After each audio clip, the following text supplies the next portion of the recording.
There was a 16-year-old boy who got a summer job working on his grandfather's farm. One morning, his grandfather sent him into town on an errand to buy some provisions. The boy drove the pickup truck into town and parked outside the market. As he was walking along the street, he was jostled by somebody in the crowd. When he turned around, he was shocked to see it was the Grim Reaper, Death. As he stood there in the marketplace, Death beckoned him.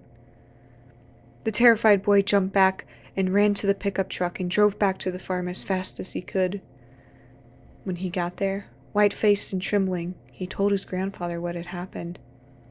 "Let me take the truck," he begged. "I'll go to the city and hide. Death will never be able to find me there. It's the only way to avoid my fate." His grandfather told him he could have the truck, and the boy floored the accelerator and tore off at high speed. After he left, the grandfather went into town looking for Death. Eventually, he found the Grim Reaper standing in the crowded marketplace.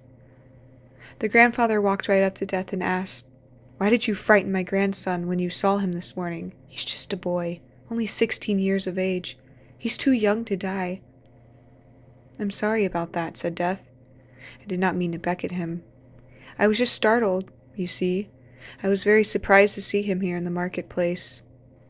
I have an appointment with him this afternoon, in the city."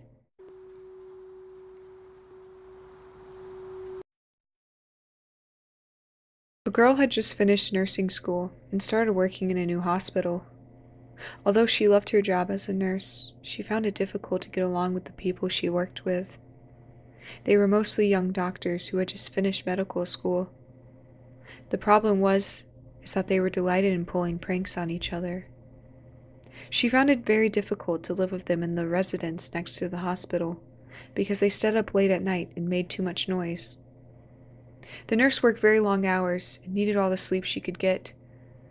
Whenever she complained about their behavior, the mischievous doctors just laughed in her face and told her to shut her fat mouth. The nurse eventually had to report the young doctors to the hospital manager, and they got in all sorts of trouble. The doctors began to really hate the nurse and spent days devising a plan to get revenge on her. Finally, one of the doctors came up with a really sick prank they could play on the nurse, and the others gleefully agreed to help. That night, they broke into the mortuary in the hospital basement and sawed the arm off a corpse. Then, they sneaked into the nurse's bedroom and put the severed arm under the bedclothes. They placed it at the bottom of the bed so that when she lay down, her feet would touch it. Chuckling to themselves, they stood around in the hallway, waiting for the young nurse to go to bed. As the girl went to her bedroom, the doctors had to stop themselves from laughing out loud. The nurse was suspicious of their behavior, but she was too tired to care and went to her bedroom, closing the door behind her. The men waited impatiently in the hallway for the nurse to find the severed arm in her bed, but nothing happened. There were no screams, no angry yells, only silence.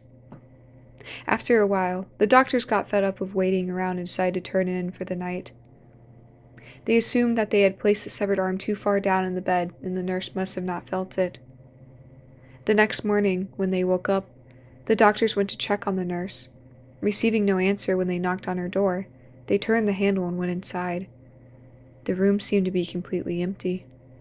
The doctors searched the nurse's bedroom. When they opened her closet, they were greeted by a horrible sight.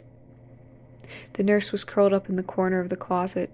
Her hair had turned completely white, her eyes were rolled back in her head, and she had gone totally insane. Her face looked like it had aged 20 years, and worst of all, she was chewing on the severed arm.